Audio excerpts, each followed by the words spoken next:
Question number first आपके सामने, एक बार क्वेश्चन पढ़ लो।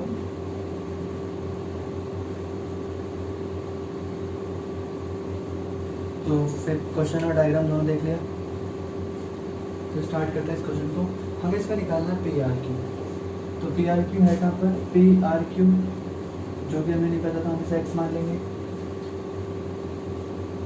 तो कुछ ऐसा प्लान रहेगा हमारा, ये 110 है, इन दोनों को मिलाने पे लीनियर पेयर आता है, इसको और इसको मिलाने पे लीनियर पेयर आता है। तो हम यहाँ से ये वाला एंगल और ये वाला एंगल पहले फाइंड कर लेंगे। तो करते हैं स्टार्ट। तो ऑन कौन सी लाइन है हमारी, टी आर। अगर हम टी आर की बात करें तो यहाँ पर हमारा बन रहा है T Q P plus P Q R is equal to 180 degree. ये है हमारा linear pair. So T P R, P है हमारा 110, पी क्यू आर हमें नहीं पता, तो हम निकाल लेते हैं पी क्यू आर, जो कि आपका होगा कितना, 180 माइनस 110, तो 70 डिग्री जो आपका कितना जाएगा, P Q are. First point हो गया। सेकंड पॉइंट की बात करें तो लाइन है आपकी एस से लेके क्यू। सो कौन सी लाइन है, ऑन लाइन एस क्यू।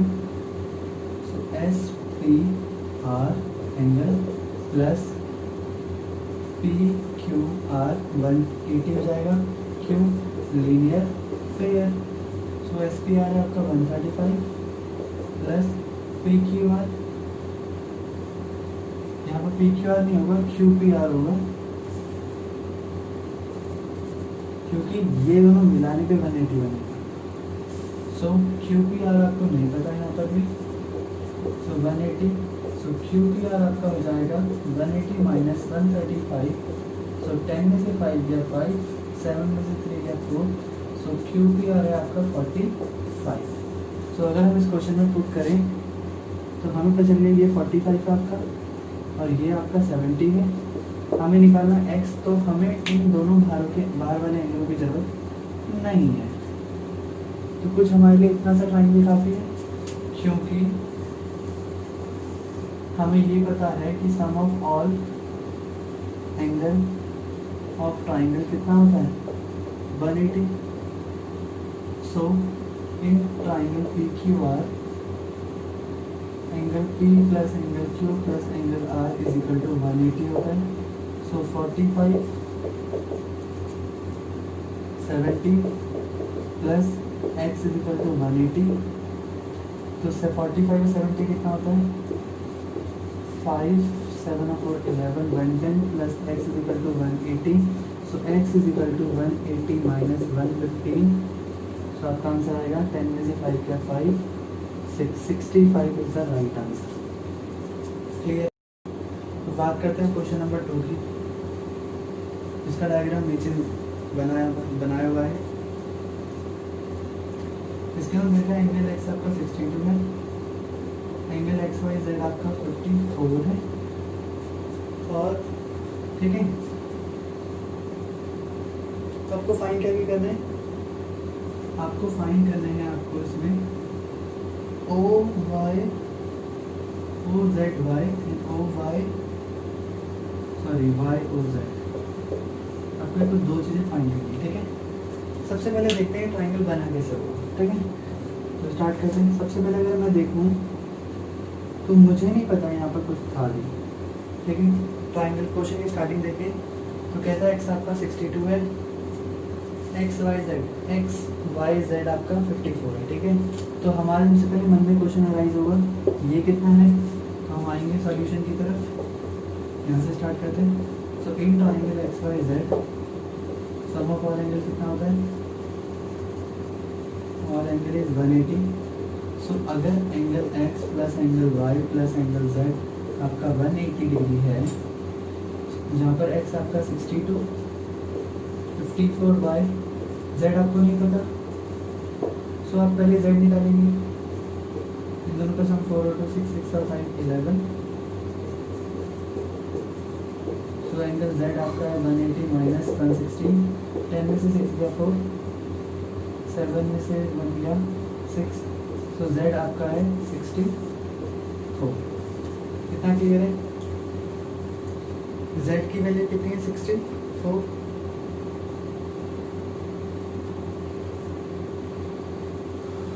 यानी कि यहाँ पर आप लिख सकते हो कि आपका 64 है। तो क्वेश्चन कुछ यहाँ तक चला आपका। फिर उसके बाद आपके पास एक क्वेश्चन आया, आगे की स्टेटमेंट पढ़ेंगे तो वो बोलता है कि Y O and Z O are the bisector, Y O and Z O are the bisector.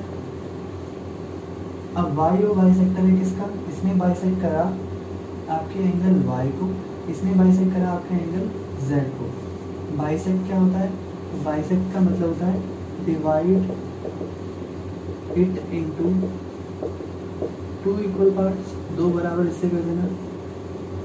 तो इसका मतलब ये 54 जो एंगल था इसको बीच में से डिवाइड कर दिया।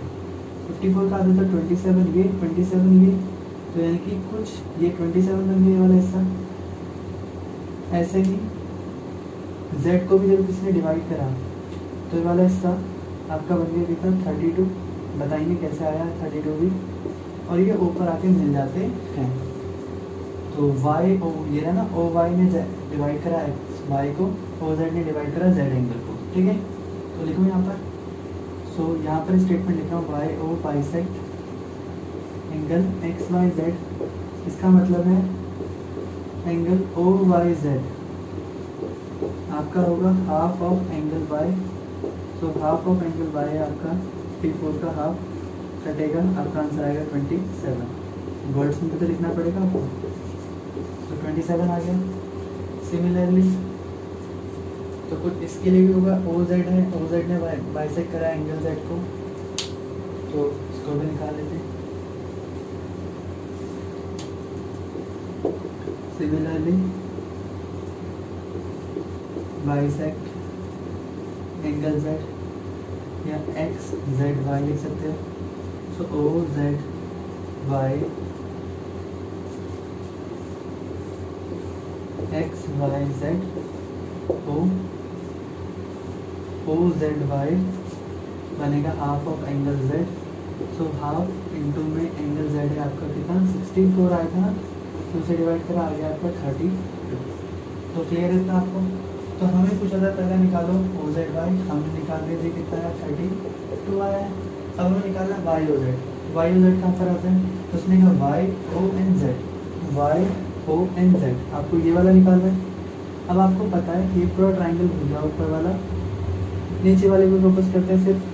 ये 27 है, ये 32 है, आपको निकालना है ये वाला angle. So let Y O Z को एक्स मान लो, मान लिया, ठीक है।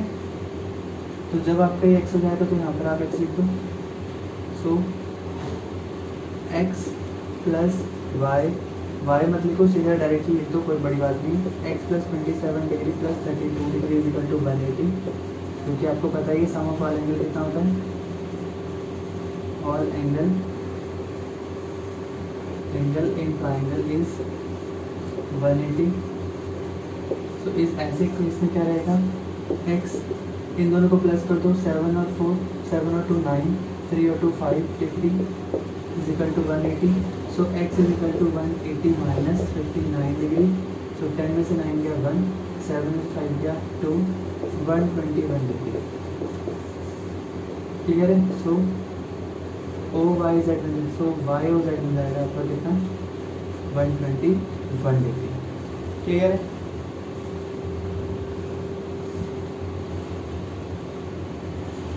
ठीक, तो मैं यहाँ लिख सकता हूँ hence Y O Z is equal to 121 degree. Final answer ये भी फाइनल है आपका।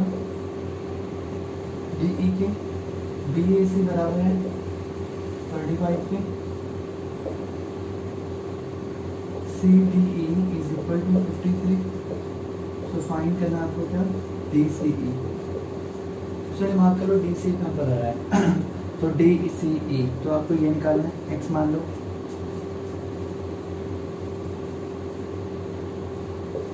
तो ये आपका सोल्यूशन मिल जाएगा यहाँ पर।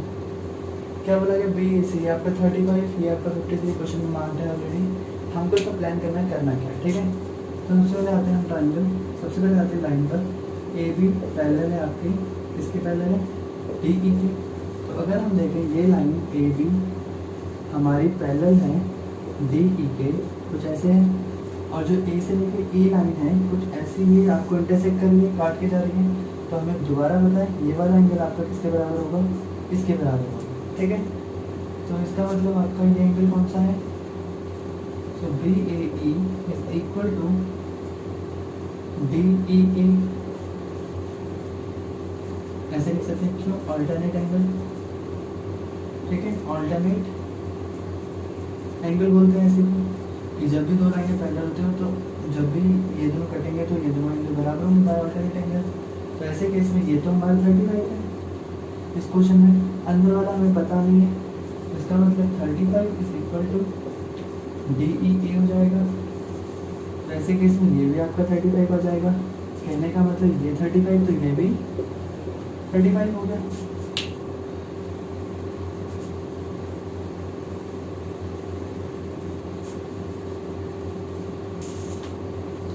हो गया।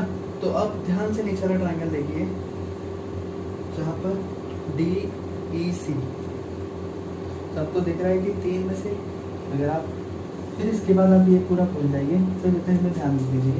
तो आपको दिख रहा है कि in triangle D E C sum of all angle कितना होता है, is 180 degree. So D plus C plus A सारे एंगल पर सम 180 डिग्री होगा। So 53 degree plus 35 degree plus X is equal to 180। So 358,538 plus X is equal to 180।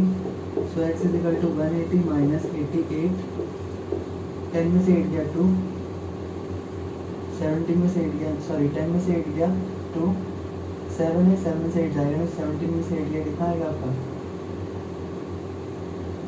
9। तो x की value कितनी आ गई 92।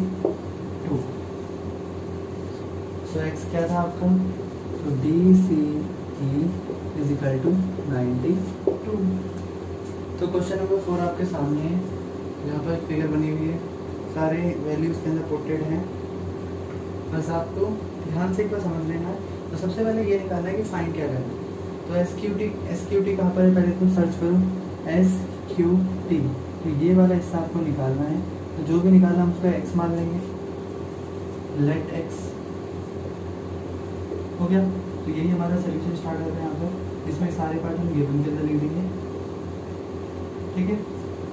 तो बेसिक प्लान क्या रहेगा हमारा, सबसे पहले हमने देखा अगर मैं इतना हिस्सा छोड़ दूँ, भूल जाए यहाँ तक कुछ था, तो आपको देखा आर पी और ये आपका टी है यहाँ पर, इस पॉइंट का नाम, जो एंगल आपको यहाँ पर नहीं पता, तो आपने कहा इन ट्राइंगल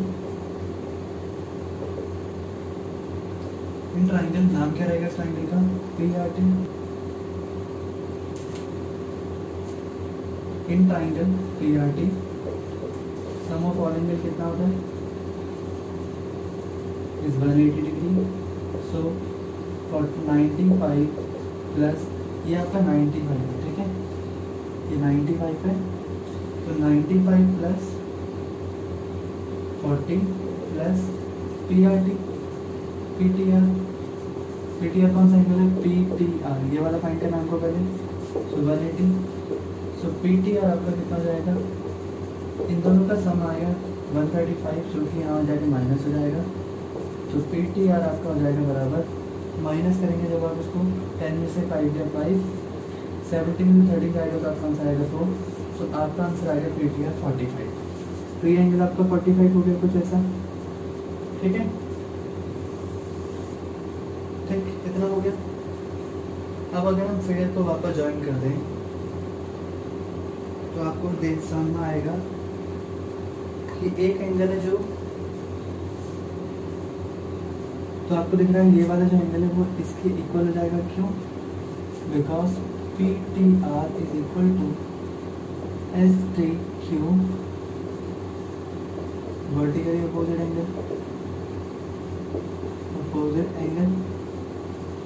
तो ऐसे केस में जो एस टी क्यू होगा आपका वो हो जाएगा कितना, 45 डिग्री, 45 डिग्री हो गया। So in triangle S T Q, ये भी आपका 45, तो अब आप इसको भूल जाइए। अब आपके पास सिर्फ ये 3 ट्राइंगल रहेंगे, सम ऑफ ऑल एंगल वही सेम कहानी, 180 degree, so 45 degree plus 75 degree plus x is equal to 180 degree, so 5 5 10 7 4 11 1 12 plus x is equal to 180, so x is equal to 180 minus 120, so x is equal to 60 degree. ठीक है, इसका मतलब आपका x कितना आ गया 60 degree. x वाले का नाम क्या था, SQT is equal to 60 degree. तो हमारे पास कुछ गिवन पॉइंट है जहाँ पर PQ परपेंडिकुलर है, मतलब ये जो परपेंडिकुलर वो PS का परपेंडिकुलर, तो यहाँ पर ये 90 डिग्री जाएगा। PQ पैरेलल टू SR है, ये जो लाइन है वो पैरेलल है किसकी, SR की। क्लियर है, इसी को स्टार्ट करते हैं सोल्यूशन से। PQ is parallel to SR, तो लाइन ड्रॉ कर लेते हैं एक बार, PQ और SR, PQ S और R कुछ ऐसा है। तो जहाँ पर हमें दिख रहा है ये लाइन हमें काट रही है, कुछ ऐसे काट रही है, तो इसका हमें ये एंगल और ये एंगल आंख बंद करके बराबर होंगे ऐसा मान लो। ठीक है, तो हम लिख सकते हैं PQS बराबर है आपका RSQ की। रीजन क्या रहेगा, ऑल्टरनेट एंगल। जब भी दो लाइनें पैरेलल होती है तो ये वाली लाइनें क्या होंगी, तो ये वाले एंगल क्या होंगे, क्रॉस, ये होंगे ऑल्टरनेट एंगल। ठीक है, जो कि इक्वल होते हैं, तो ये दोनों बराबर हो गए। यहाँ पर चला ये हमारा x है, तो ये भी हमारा कितना हो जाएगा, x हो जाएगा। ठीक है, फिर हमारे x हो जाते हैं, यहाँ तक ये है। फिर इसके बाद हम क्या देखेंगे, जब हम Q को R से ज्वाइन करते हैं तो ये यहाँ T तक जाता है। अब इस लाइन को हम भूल जाएंगे थोड़ी देर के लिए, हम इसी के अंदर सॉल्व करेंगे। ये हमारा x है और ये हमारा 28 है। कुछ हम इस पार्ट को चेक कर लें, देखिए इस पर ध्यान से, 28x और ये 65, कुछ ऐसा है। पर हमने उस टाइम पहले ही पढ़ी exterior angle property. Exterior angle property बताती है कि बाहर वाले एंगल का सम यानी कि QRT जो होता है वो अंदर के दो एंगलों के बराबर होता है, तो हम 28 प्लस x लिख सकते हैं। तो 65 इज इक्वल टू, मतलब ये बाहर वाला एंगल इन दोनों के सम के बराबर होगा, 28 plus x। So 65 degree minus 28 degree is equal to x। 5 15 में से 8 गया 7, 5 में से 2 गया 3, तो x is equal to 37। Clear है यहाँ तक? तो अगर इतना भी क्लियर है तो हम इसको बता देते हैं। तो x की वैल्यू कितनी आ गई 37, इसका मतलब ये आपका कितना 37।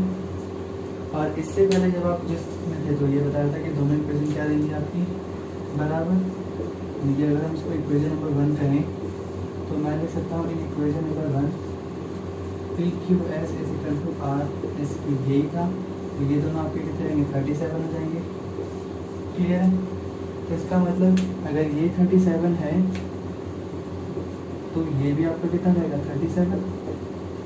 ठीक है, अब आपको क्या करना पड़ेगा, आपका इतना पार्ट सॉल्व हो गया, तो आप इतने पार्ट को भूल जाइए। भूल गए तो आपको निकालना है y, क्योंकि x तो आपका फाइंड आउट हो चुका है। तो आपको दिखेगा इन ट्राइंगल PSR PSQ, जहाँ पर भी सम ऑफ ऑल एंगल 180 होगा, हम बार बार लिखने की जरूरत नहीं है। तो 90 plus y plus 37 is equal to 180। So y plus 90 37 कितना होता है, तो होता है 127 degree. So y is equal to 180 minus 127 degree, minus करेंगे तो आंसर आएगा 1 खाली 53। ठीक है, तो आपका y आ गया 53 और आपका x आ गया था कितना 37 डिग्री। तो आपने दोनों निकाल लिए थे। अगर मैं आपको ये पूरा क्वेश्चन समझाऊँ तो आपको समझ नहीं आएगा, और ये वेरी वेरी इंपॉर्टेंट क्वेश्चन है। अगर 6 चैप्टर से कोई क्वेश्चन सबसे ज़्यादा पूछा जाता है तो वो यही वाला है। ठीक है, इससे ध्यान से इसको पढ़ना और बताते हैं इसके बारे में कुछ बातें कि कैसे क्वेश्चन बना कैसे है। ठीक है, तो इसकी पहले कंस्ट्रक्शन पर आती है कि ये डायग्राम बना कैसे होगा। सबसे पहले पूरा ट्राइंगल PQR था। ठीक है, सो हम ले लेते हैं इन ट्राइंगल PQR वेयर, जहाँ पर हमारा PRS ऐसे क्या है, ये हमारा PRS है जहाँ पर हमारा पी आर एस है एक एक्सटीरियर एंगल कुछ ऐसा है।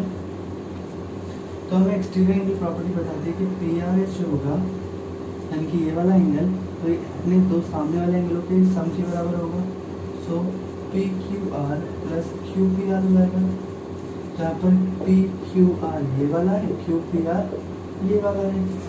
इसको बोलते हैं exterior angle property, exterior angle property. ठीक है,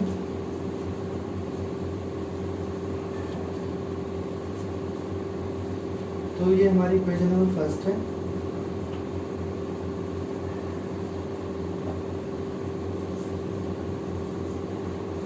इसके बाद क्या हुआ था कि अचानक से क्वेश्चन में आए दो बाइसेक्टर, जिसका नाम था, एक का नाम था QT। इसके बाद हमारे पास आए दो बाइसेक्टर जिसमें एक करा PQR को बाइसेक्ट, और जो बन गया जो QT ने बाइसेक्ट करा PQR को, और TR ने बाइसेक्ट करा PRS को। ठीक है, तो क्या बना हमारा bisecting angle PQR and PRS। तो हमने क्या करा, इक्वेशन नंबर 1 को डिवाइड कर दिया बाय 2 से। तो एक बाइसेक्ट क्या करता है, हाफ में डिवाइड कर देता है। तो पूरा PQR जो था वो हाफ डिवाइड हो गया हाफ में, और PRS भी डिवाइड हो गया हाफ में, जहाँ पर ये दोनों पार्ट हमारे क्या है, बराबर है। तो हमने क्या करा,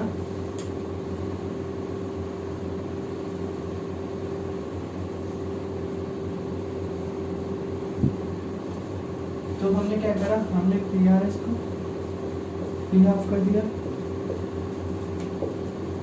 PQR के भी हाफ कर दिया, हर एक टर्म को हाफ कर दिया।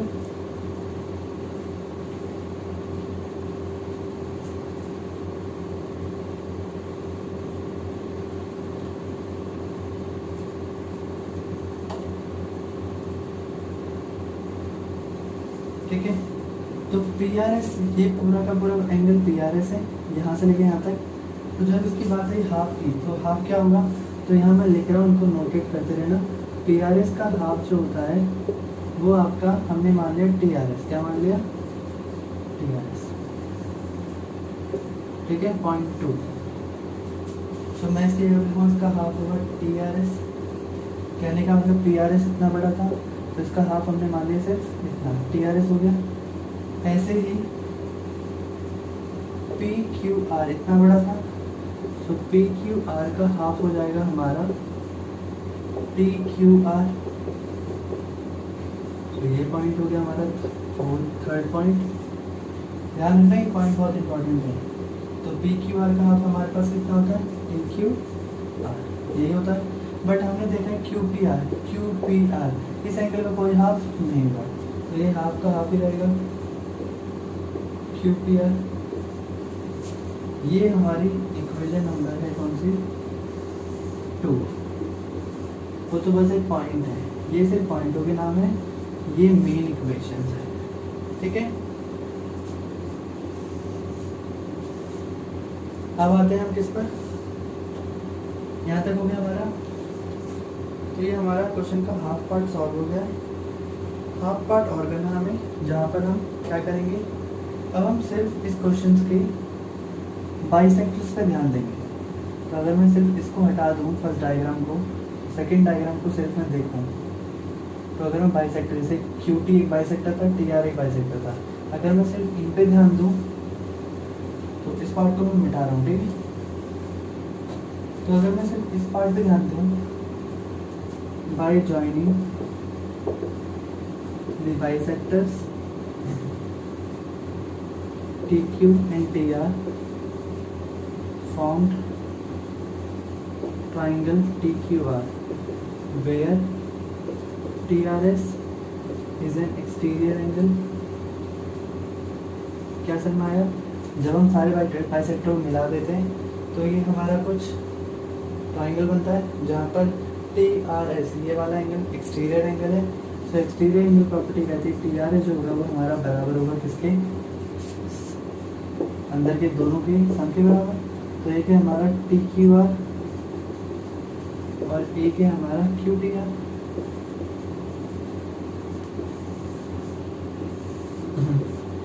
Equation number 3। अच्छा देखो, ये भी टी आर एस की वैल्यू है और ये भी टी आर एस की वैल्यू है।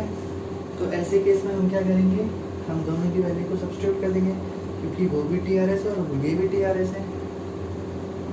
तो जब ये भी टी आर एस की वैल्यू है और ये भी टी आर एस की वैल्यू है, तो एक क्वेश्चन में टी आर एस की वैल्यू तो एक ही हो सकती है। कहने का मतलब कि टी आर एस और टी आर एस तो दोनों के नाम सेम है, एंगल एक ही है, तो वैल्यू भी एक ही होगी। इसका अंदर दोनों टी आर एस इक्वल होंगे। सो टी क्यू आर, इसकी वैल्यू जो T Q R plus half Q P are है, और इसकी वैल्यू जो इसकी value T Q R plus Q T are है। तो अगर आप इस टी क्यू आर को उस तरफ भेजते हैं तो ये यहाँ प्लस में यहाँ पे माइनस हो जाएगा। टी क्यू आर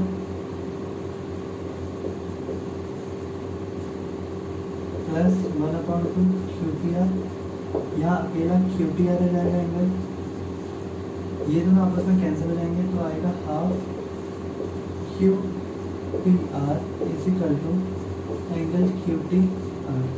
तो आप अगर देखेंगे तो हमें यही प्रूफ करना था कि ये कैसे आया है।